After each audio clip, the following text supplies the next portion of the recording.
কোন মানুষের রাজনীতি করার জন্য, দুনিয়ার কোন মানুষের আরবিতে রায়, বাংলায় সমর্থন, ইংরেজিতে ভোট চাওয়ার জন্য, না আল্লাহর জমিনে আল্লাহর দিন কায়েমের সৈনিক তৈরি করার জন্য? কার জন্য? কিন্তু আমরা করি কার জন্য? আসল কথা বলতে গেলি বাতিল বলে রাজাকার, যুবক জওয়ান জঙ্গিবাদার মুরব্বীরা সব কারাগার। এবারের কথা বলেন না কেন? আসল কথা বলতে গেলে যারা যুবক আর জওয়ান এরা হলো রাজাকার, আর যারা মুরব্বী আছে এই কোরআনের দলের, যারা বিশ্ব পরিচালনা করার যোগ্যতা রাখে, আজকে তারা ফাঁসির মঞ্চ না হলে কারাগার। আল্লাহর মরিদ না বানায় কোনো গাঞ্জাখোর, মদখোর, বেনামাজি, বেড়িখোর, নিশাখোর যদি হাতে মরিদ হয়, আল্লাহ রসুল বলছেন না জায়েজ, ওটা হারাম। কারণ এত মরিদ দুনিয়াতে থাকার পরেও আল্লাহর জমিনে আল্লাহর দিন নাই। ওগুলি হলো লাল কুমড়া, গরু, ভেড়া, ছাগলের পীর, ওরা কিন্তু দিনের পীর নয়।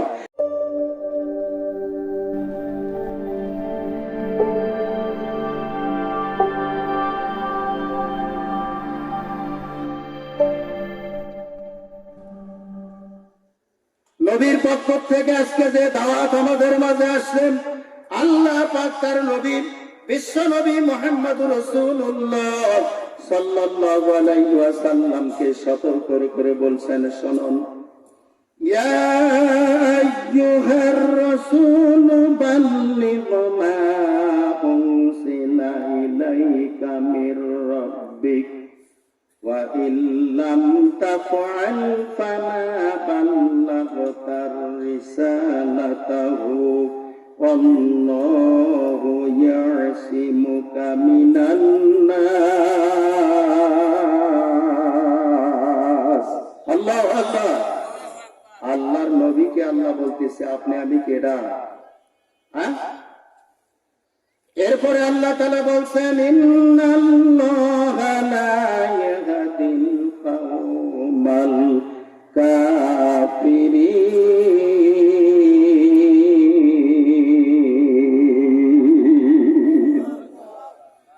আল্লাহু আকবার।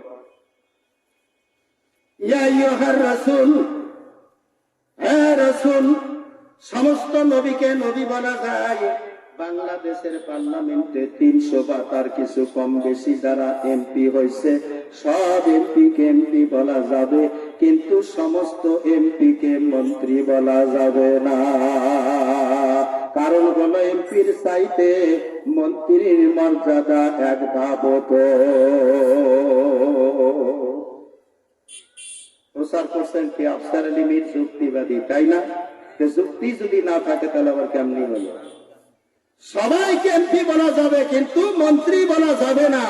সমস্ত নবীকে নবী বলা যাবে, রসুল সবাইকে বলা যাবে না। এই জন্য আল্লাহ রসুল বলে ডাক দিয়েছে। রসুলের সংখ্যা ফাজেল কিলাস মিশকাতুল মাসাবির মতো 335 জনের উল্লেখ আছে। জোরে কোন আলহামদুলিল্লাহ। আল্লাহ বলছেন, হে রসুল, বাল্লিগ, তুমি পৌঁছিয়ে দাও, মা উনজিলা, তোমার রবের পক্ষ থেকে, মা উনজিলা ইলাইকা মির রাব্বিক, তোমার উপরে যা নাযিল করা হয়েছে, যা অবতীর্ণ করা হয়েছে, আমি আল্লাহর পক্ষ থেকে, রবের পক্ষ থেকে তোমার কাছে যা পৌঁছিয়ে দেওয়া হয়েছে, সেটা তুমি বাল্লিগ, মানুষের কাছে পৌঁছিয়ে দাও। আপনি সভা করবেন, সবার জন্য প্রচার করতে গেছেন, এটা হলো সবার দাওয়াতি কাজ। কি কাজ? এই কথা ভালো করে শোনেন। আমি তো আপনাদের মসজিদে ছিলাম না, চেনেন না আমাকে, চেনেন না? না জবাব দেবেন, কেমন করে বের করে না লাগে, ওই বুদ্ধিও কোরআন হাদিসে আছে, আর তা পড়েই আসছে। কি আমরা জানি যে বাণী পড়ার সভা পড়েই যাবে। আল্লাহ তাআলা বলছে, বাল্লিগ মা উনজিলা ইলাইকা, হে রাসূল, আপনার উপরে আমি যা নাযিল করেছি তা আপনি পৌঁছিয়ে দেন। তার মানে আপনি দাওয়াত দেন তাদেরকে আমার দিকে। জোরে কোন সুবহানাল্লাহ। ওয়া মান আহসানু কাওলাম মিম্মান দাআ ইলাল্লাহ ওয়া আমিলা সালিহান ওয়া ক্বালা ইন্নানি মিনাল মুসলিমিন।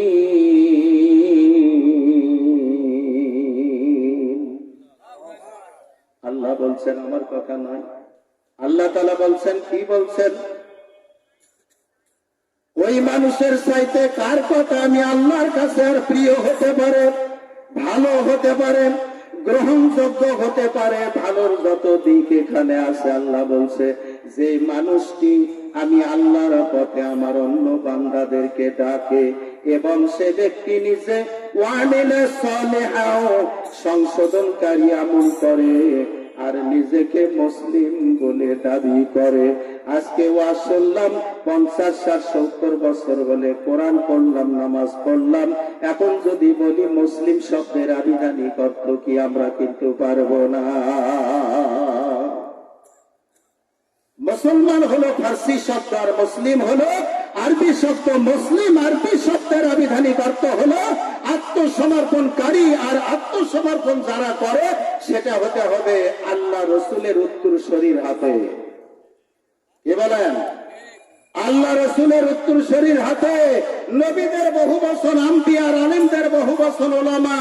আল উলামা ওয়ারিসাতুল আম্বিয়া, আলেম উলামা ইন্নামা ইয়াখশাল্লাহ মিন ইবাদিহিল উলামা।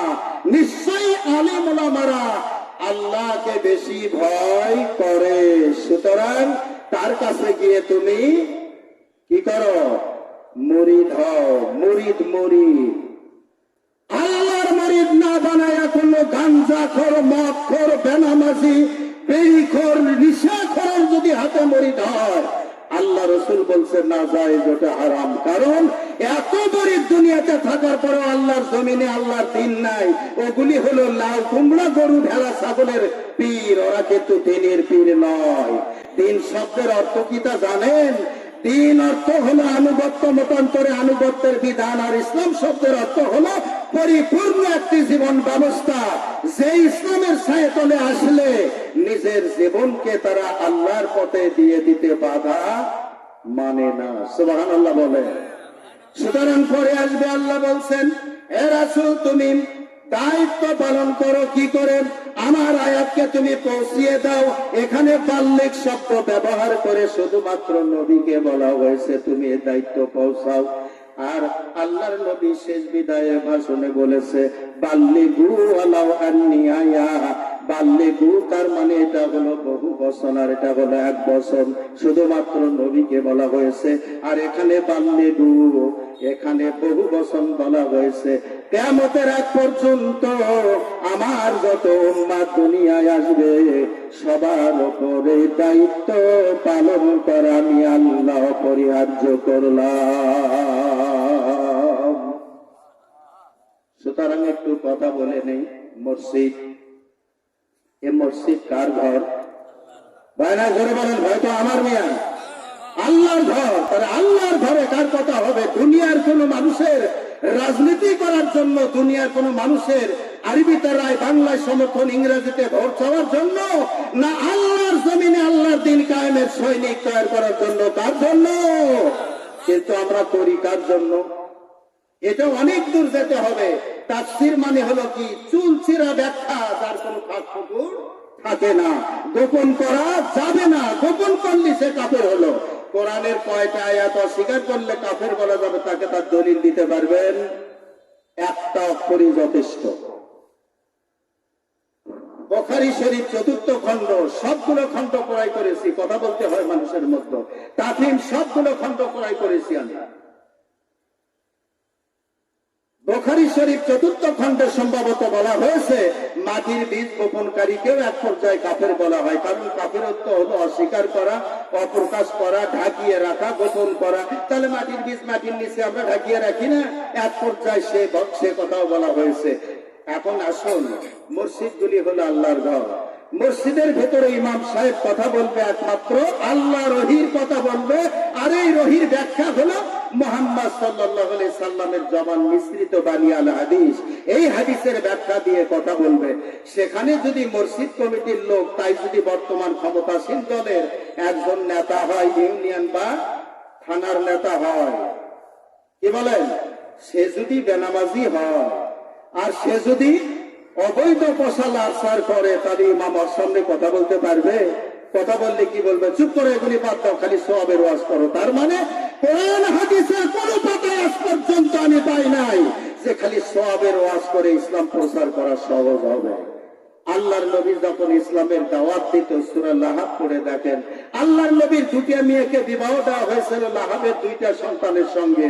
আল্লাহর নবী এই কলেমার দাওয়াত দিত, বাজারে যেত, বন্দরে যেত, হাটে ঘাটে সব জায়গায় যেত, আর আবু লাহাব তার পিছে পিছে লেসুর ধরে যেত। আল্লাহর নবী দাওয়াত দিত, আর ওরা বলতো এটা কিন্তু একটা পাগল, এটা গণক, এটা ঠাকুর। আর ওর সন্তান বলতো যে আব্বা, আপনি উনি দাওয়াত দিচ্ছে আর আপনি নিষেধ করছেন, তার কারণ কি? কয় ওটা একটা পাগল, ওটা একটা পাগল। শেষ পর্যন্ত আবু লাহাব বলল, তোমরা এই মুহূর্তে মুহাম্মাদের দুটা কন্যাকে তালাক দাও। দুটা কন্যা কি তালাক দিয়েছিল? জোরে কন নাউজুবিল্লাহ। শেষ পর্যন্ত একজন মদিনায় গিয়ে মুসলমান হচ্ছে ইমানে। কিন্তু এই দুটো মেয়েকে তালাক দেওয়ার পরে আল্লাহ রাসূল খালি কুকুরের একটা শব্দ ব্যবহার করেছিল, আর ওই আবু লাহাবের সন্তানকে আল্লাহ তাআলা কুকুর নামক একটা জন্তু দিয়ে ব্যবসায় যাবার সময় তাকে খেয়ে ফেলে দিয়েছে। যেরকম সুবহানাল্লাহ। তাহলে এই কোরআন পৃথিবীতে আসছে মানব জাতির হেদায়েতের কিতাব হিসেবে। আজকে যদি আমি দুনিয়ার কোন প্রচলিত দল করি, যে দলে মানুষের আইন দিয়ে তৈরি করা, এই দল যদি আমি করি, তারা প্রচার করবে, তারা মিটিং করবে, তারা ধর্মঘট করবে, তারা মিছিল করবে, তাতে কোনো বাধা নাই। কিন্তু আল্লাহর নবীর রেখে যাওয়া দায়িত্ব প্রচার করতে গেলে বাধা আসে। আসে না? আসে না? আসে।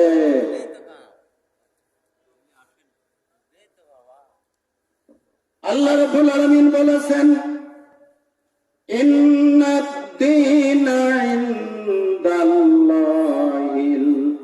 ইসলাম।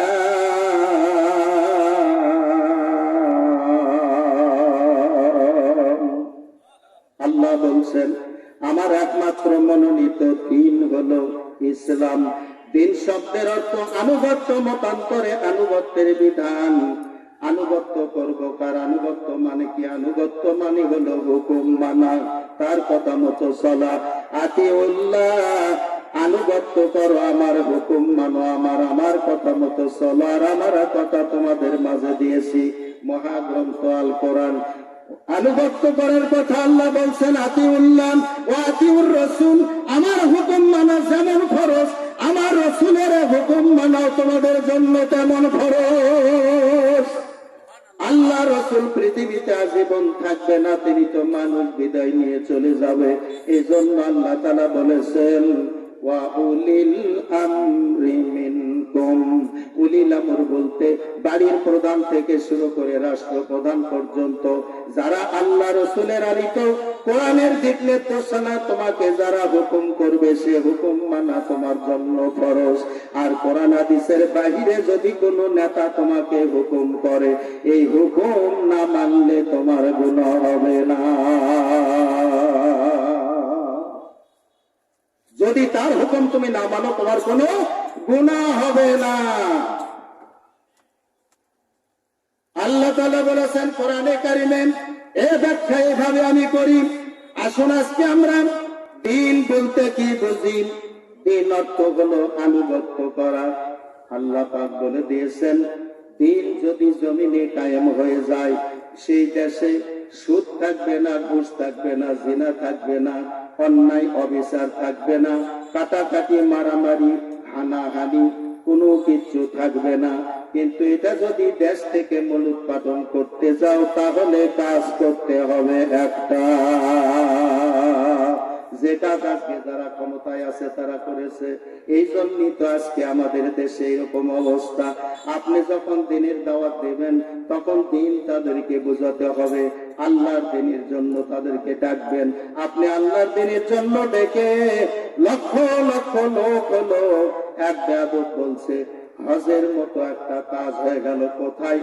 বিশ্ব ইজতেমা হজ সমতুল্য। আমি বললাম, বলো তো ওখানে মিনা আছে কুরবানি করার জন্য? কয় না। আরাফার ময়দান আছে? বলে না। ওখানে কি কাবা আছে? বলে না। ছাপা মারো আসাই করতে হয়, সেটা কি আছে? না।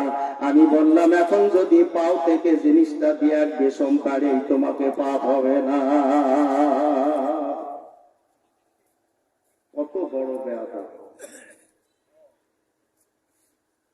সম্ভব? পৃথিবীর মক্কা মদিনা বাদ দিয়ে যদি কেউ হজের কথা বলে, এটা কি মানে নাও তুমি ইমানদারের পক্ষে সম্ভব? অত বলে পাপ হবে না, কারণ ওর আক্কেলই নেই, ওর মাথায় কোনো জ্ঞান বুদ্ধি বলে, ওর মাথায় কোনো জ্ঞান বুদ্ধি বলে কোনো জিনিস না। তাহলে আমার প্রশ্ন হলো, বাংলাদেশ যারা পরিচালনা করবেন, তারা যদি দেশে ক্ষমতায় যাওয়ার জন্য তারা যদি আরবিতে রায়, বাংলায় সমর্থন, ইংরেজিতে ভোট করে, তাহলে আওয়ামী লীগ করলো, বিএনপি করলো, জাতীয় পার্টি করলো, কারো কোনো বাধা নাই। কোরআনের আইনের জন্য যদি বাংলাদেশে কোরআনের পক্ষেরা টুপি মাথায় দিয়ে বের হয়, তাহলে কেন বাধা?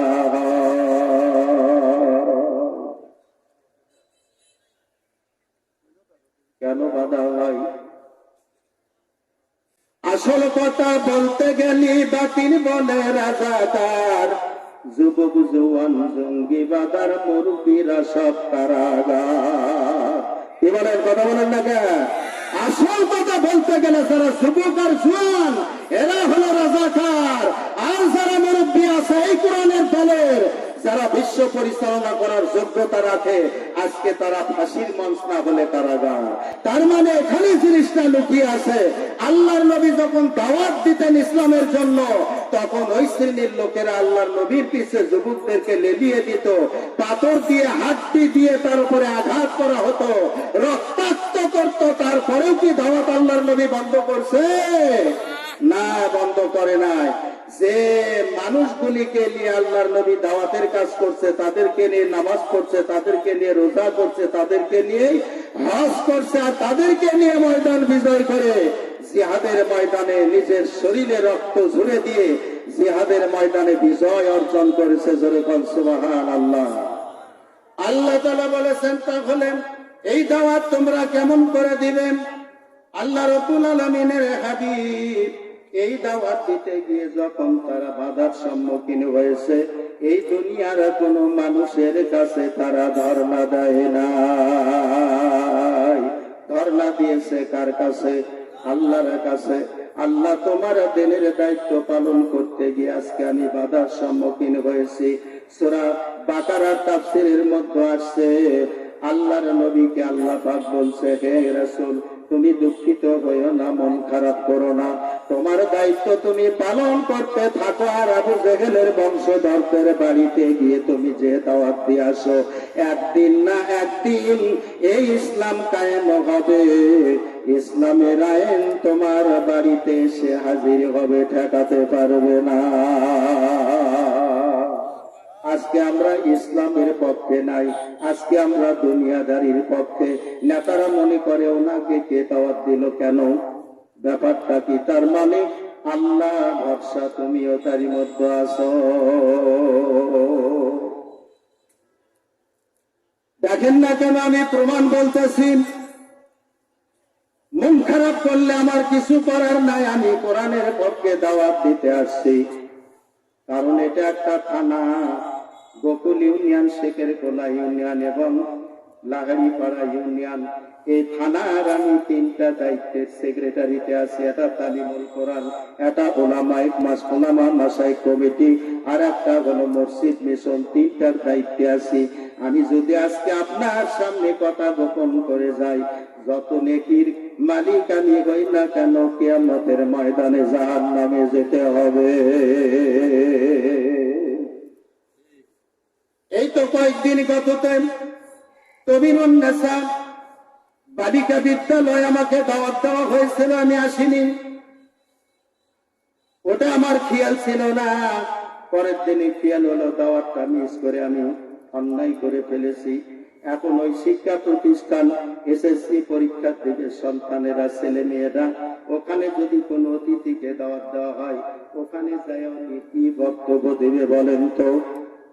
ওই প্রতিষ্ঠান থেকে 50, 60, 100, 200 লোক পরীক্ষা দিচ্ছে, তাদের উত্তর ভালো কামনা করবে, তাদেরকে পরামর্শ দেবে, তুমি ভালো করে পড়ো, কোশ্চেন গুলো হল যে ভালো করে দেখবে, তারপরে কোন প্রশ্নের কি উত্তর হবে তা তুমি সঠিকভাবে লিখবে, তাই নাকি?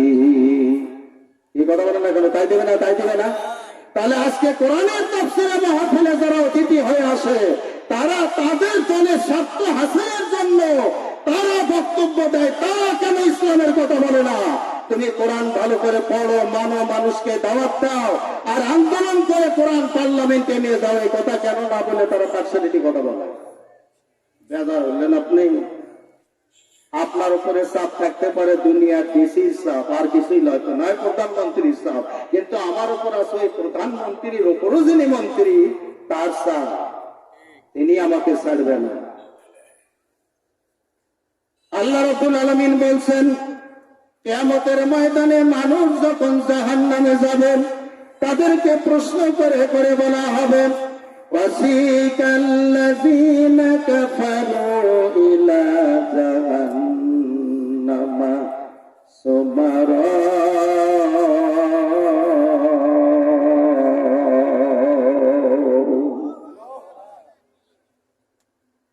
এই সূরার নাম হলো জুমার। জুমার মানে হলো দল। তাদেরকে জাহান্নামে নিয়ে যাওয়া হবে, দলবদ্ধ ভাবে হাঁটায় নিয়ে যাওয়া হবে। ওই দলবদ্ধ ভাবে যখন হাঁটায় তাদেরকে জাহান্নামের দিকে নিয়ে যাওয়া হবে, জাহান্নামের দ্বারে থাকবে যে সমস্ত ফেরেশতারা, ওই ফেরেশতারা তাদেরকে বলতে থাকবে, তোমরা আজকে সাকার নামক জাহান্নামে কোন অপরাধের কারণে তোমরা যাচ্ছ? তোমাদের কাছে কি দুনিয়াতে কোন নবী রাসূল যায় নাই, আলেম ওলামারা যায় নাই, কোরআনের ব্যাখ্যা করে তোমাদেরকে এই দিনের কথা শোনায় নাই? তারা মুখ ফুটে বলবে, গেছিল, শোনাছিল, কিন্তু আমরা এটা মানি নাই, মিথ্যা মনে করেছিলাম, আজকে যা হবার তাই হয়ে গেল। সেদিন তারা জবাব দিতে থাকবে। কি জবাব দিবেন? মা সালাকাকুম ফি সাকার, এই সাকার নামক জাহান্নামে তুমি কোন অপরাধের কারণে যাচ্ছ? সেদিন আল্লাহর বান্দারা আরবি জানে না, জীবনে পড়ে নাই, আলেমদেরকে নিয়ে সে বাবা মার জন্য খতম দিয়ে নিছে, যার কোনো দলিলাদিল্লা নাই। ওই দিন আল্লাহ বলবে, আজকে আমি তোমাদেরকে সুযোগ করে দিলাম, তোমরা আরবিতে ফেরেশতারা প্রশ্ন করেছে, তোমরা আরবি ভাষায় জবাব দিয়ে দাও। সেদিন আমরা মুখ ফুটে তাদের সামনে বলতে থাকবো, লাম নাকু মিনাল মুসাল্লিন,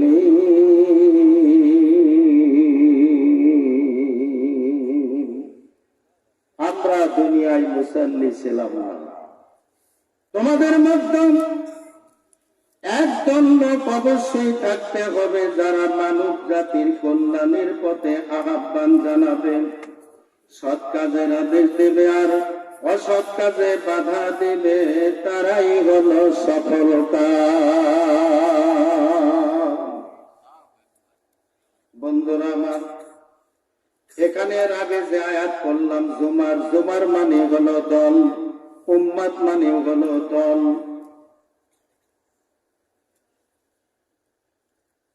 কুনতুম খায়রা উম্মাতিন, তার মানে এরা একটা এমন দল হতে হবে যারা নিজেরা সৎ কাজ করবে আর মানুষকে সৎ কাজের দিকে ডাকবে এবং অন্যায় কাজ থেকে বিরত থাকবে, অন্যায় কাজ হলে বাধা দেবে।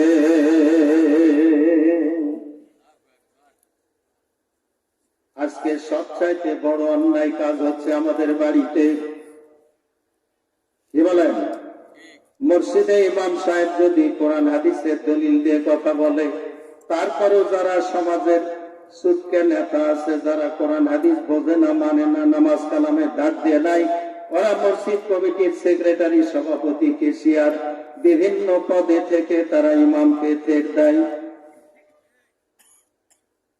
আজ পর্যন্ত জানে না ইমামেরা কারা,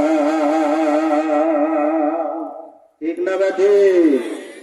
আল্লাহ পাক বলেছেন, ইমাম মানে হলো নেতা, সাইদ মানে হলো নেতা। ওই নেতার আনুগত্য করা যেহেতু ফরজ হবে, সেহেতু মসজিদের একজন খতিব যিনি খুতবা দেয় তাকে খতিব বলা হয়, আর যিনি খুতবা না দিয়ে নামাজ পড়ে তাকে ইমাম বলা হয়। যে মসজিদে ইমাম এবং খতিব দুইটাই দায়িত্ব থাকে, তিনি হলো সবচাইতে বড় ইমাম। যেমন আবু বকর সাহেব আছে, জুমা এবং 5 ওয়াক্ত যদি হয় তাহলে তিনি বড় ইমাম। তার মানে আল্লাহ পাক বলেছেন, একজন ইমামকে আমি আল্লাহ তাআলা এমন পাওয়ার দিয়েছি, ইমামেরা হলো ওই মসজিদটার যতগুলি মুসল্লি আছে, ওই মুসল্লিদের মসজিদ হলো পার্লামেন্ট, আর ওই পার্লামেন্টের একমাত্র জাজমেন্ট নেতা হলো ওই খতিব। আজকে ইমামকে বলা হয়, আপনি এভাবে কথা না বলে এভাবে বলেন। আমার মসজিদে একদিন একজন কথা বলেছিল, বলছে হুজুর এই কথাটা এভাবে বললে ভালো হতো। দাঁড়াছে পিলারের কাছে, নাম কি তোমার? আব্দুর রহমান, এদিকে এসো।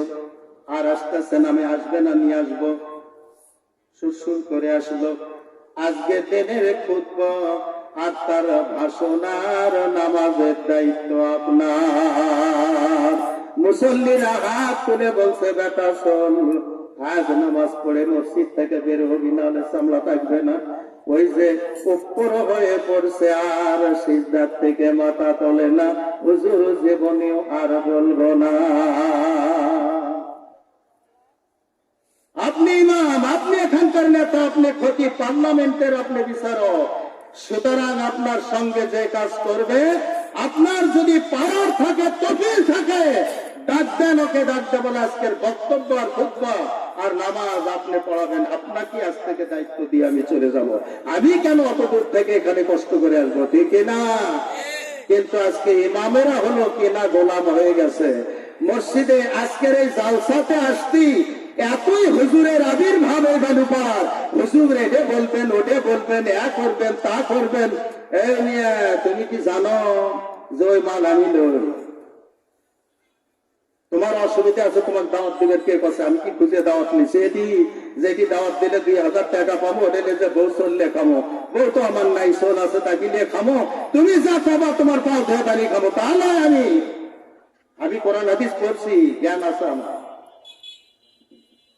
তাই আল্লাহ তাআলা বলছেন, তোমাদের মধ্যে একদল, এমন একদল সৎ লোক থাকা চাই, যারা নিজেরা আমল, ভালো আমল করবে এবং খারাপ আমল থেকে বিরত থাকবে।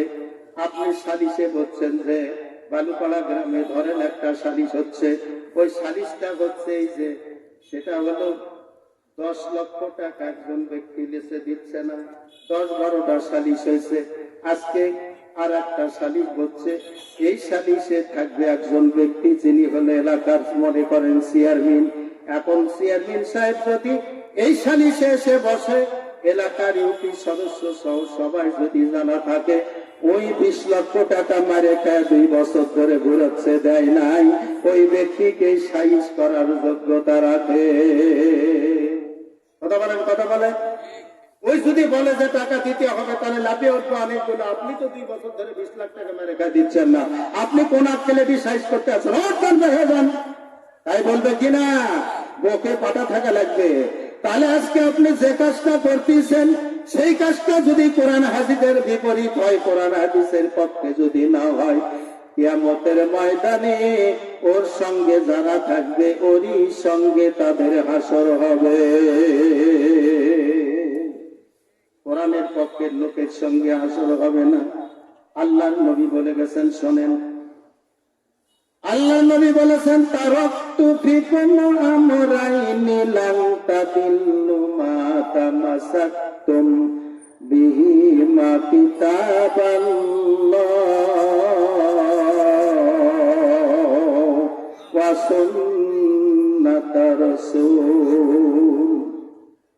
আল্লাহর নবী বলছেন, আমি তোমাদের মাঝে 2টা জিনিস রেখে চলে গেলাম, কিয়ামতের পূর্ব মুহূর্ত পর্যন্ত এই 2টা জিনিস যখন তুমি আঁকড়িয়ে ধরে থাকবে, আমি তোমাকে গ্যারান্টি দিয়ে গেলাম, খাদ্য, বস্ত্র, শিক্ষা, চিকিৎসার, বাসস্থান, এই 5টা চাহিদা পূরণের জন্য ব্যক্তি, পরিবার, সমাজ, অর্থনীতি, রাষ্ট্রনীতি আর আন্তর্জাতিক নীতি, এই 6টা দিকে যদি তুমি আল্লাহর বিধান আর রাসূলের সুন্নাত তরিকা, তার মানে হাদিসের নির্দেশ মতো তোমার জীবন পরিচালনা করো, আমি নবী গ্যারান্টি দিয়ে গেলাম কিয়ামতের আগ পর্যন্ত কারো কাছে তোমাকে হাত পাততে হবে না।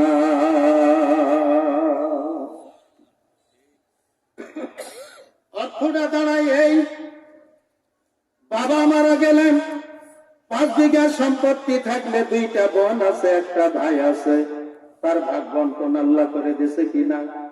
কি কথা বলেন, দিছে কিনা? আল্লাহর কসম, যদি ওর ওপরে কেউ কলম ধরে, তাজা শয়তানকে দেখতে চাইলে তাকে দেখবে। কারণ আল্লাহর ভাগ পছন্দ না করে যারা ওখানে কিছু করবে, তাহলে ওটা তুমি তাজা শয়তান দেখতে চাইলে ওটা কি দেখবে? আল্লাযী ইউওয়াসউইসু ফি সুদুরিন নাস মিনাল জিন্নাতি ওয়ান নাস, ওটাকে দেখবে। 1/3 তুমি ব্যবহার করতে পারো, কিন্তু তুমি বেটি ফাঁকিতে সবগুলো বেটার তাজা করে দিয়ে চলে গেছো। আবার কত বড় তাজা শয়তানও আছে যে ভাই তো মরে গেছে, ভাইকে ছোট ওটা মেরে ফেল দিয়ে ফেলে সবগুলো পাওয়া যাবে, ঈদে আরো ডবল তাজা শয়তান কি আছে কিনা? এই কথা বল না, ভয় তো আমার মেয়ে, ভয় তো আপনি কেন না। আল্লাহ রাব্বুল আলামিন বলেছেন, ওয়ালাকাদ যারানা লিজাহান্নামা কাসীরাম মিনাল জিন্নি ওয়াল ইনসি লাহুম কুলুবুন লা ইয়াফকাহুন।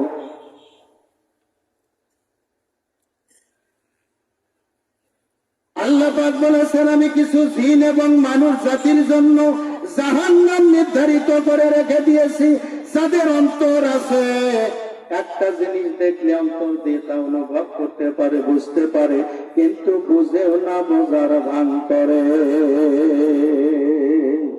কেউ যদি ঘুম আসে, 10টা ডাক দেওয়া লাগলেও সে ঘুম থেকে জেগে জবাব দেবে, ভাই কি জন্য ডাকছেন?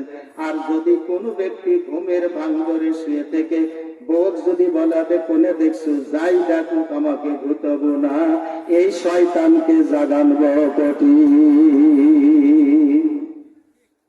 ঠিক না ব্যাঠিক? ওয়ালাহুম আয়ুনুন লা ইউবসিরুনা বিহা, চোখ আছে দেখে, দেখেও না দেখার ভান করে।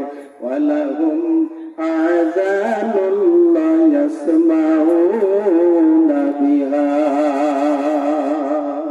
তাদের 2টো কান আছে, শুনেও না শোনার ভান করে ঘাড় বেঁকা করে চলে যায়। আল্লাহ তাআলা বলে দিয়েছেন, উলাইকা কাল আনআমি বাল হুম আদাল উলাইকা হুমুল গাফিলুন।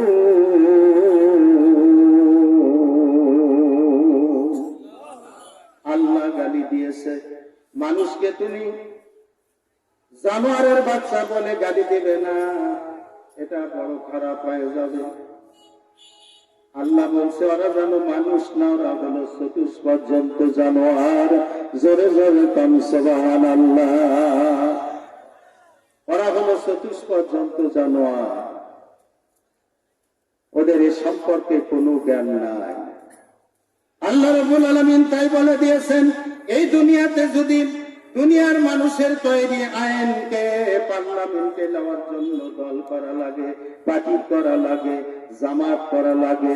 আরে আপনি আওয়ামী লীগ করেন, আপনি আওয়ামী লীগ জামাত, আওয়ামী লীগ জামাত, বিএনপি জামাত, জাতীয় পার্টির জামাত, এটা হলো আরবিতে জামাত। আপনি যদি বিএনপি করেন, আপনার ইংরেজিতে ওটাও পার্টি, আওয়ামী লীগও পার্টি, জাতীয় পার্টিও পার্টি। যদি আপনি দল বলেন, তাহলে বাংলাতে দল, আওয়ামী লীগও দল, জাতীয় পার্টিও দল, বিএনপিও দল, জামাতও দল, সব দলে কাজ করবে। আল্লাহর দলের কাছে এত ভয় লাগে কেন?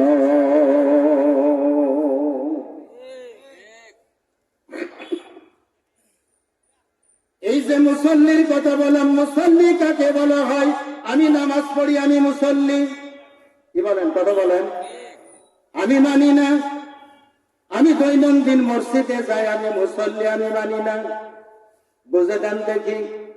একটা লোক হজের টাকা জমা দিয়েছে, টাকা পয়সা জমা দিয়ে বেডিং পত্র সব বান্ধে ঢাকাতে চলে গেছে, কিন্তু ফ্লাইটে উঠলো না, আমি হজে যাব না। ওই ব্যক্তি হজের মৌসুম শেষ হলে তার নাম আল হাজ লেখা যাবে নাকি? জোরে কথা বলেন, যাবে? একটা লোক সিকিউরিটি নিয়েছে, ওই যে আপনার নূরজাহান প্লাজাতে বিশাল রুম সিকিউরিটি নিয়েছে, 10 লক্ষ টাকা দিয়েছে, 20 লাখ টাকা বাড়িতে আছে, ওখানে গিয়ে দোকানে ব্যবসা করবে, মালও কেনে নাই, দোকানেও বসে নাই, ওকে ব্যবসায়ী বলা যাবে নাকি? একটা লোক, একজন লোক আপনার বাড়িতে আসবে বলে আপনাকে সংবাদ দিয়েছে, 10 জন লোকলে আপনার বাড়িতে যাব।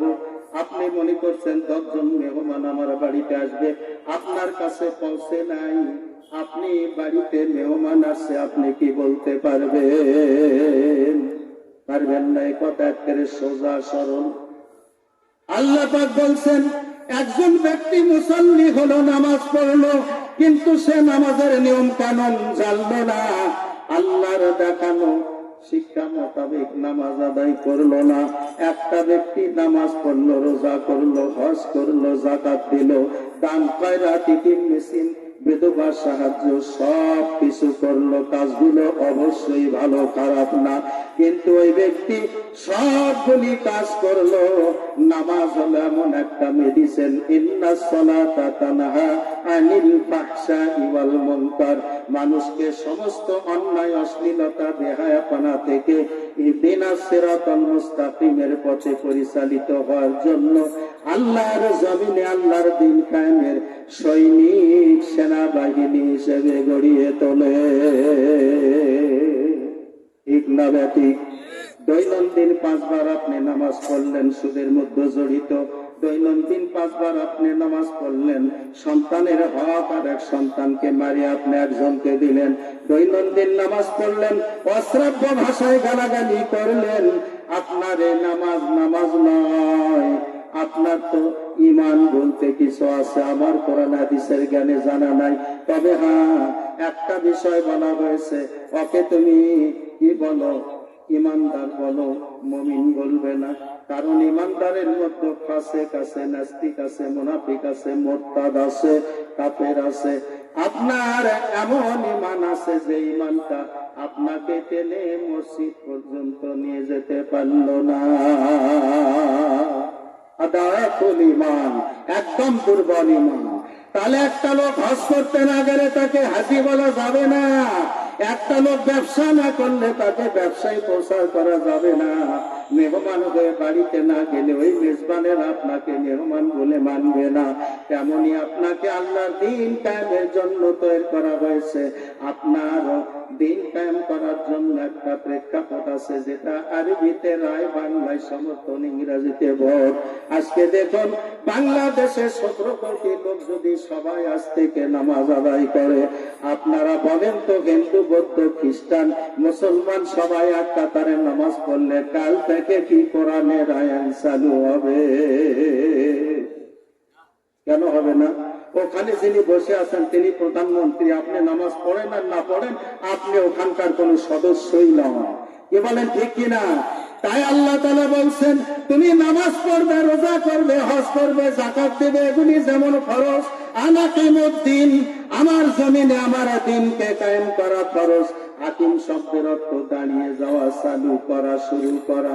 এই যে হাকিম শব্দটা এখানে কায়েম করতে হবে, এই কোরআনের আইন চালু করার জন্য নামাজিরা যতক্ষণ পর্যন্ত আল্লাহর আইন চালু করে কোরআনকে পার্লামেন্টে পাঠানোর জন্য এই ভোট নামক নিয়ামত কোরআনের পক্ষে না দেবে, সেদিন আল্লাহর সামনে তারা বলবে, লাম নাকু মিনাল মুসাল্লিন।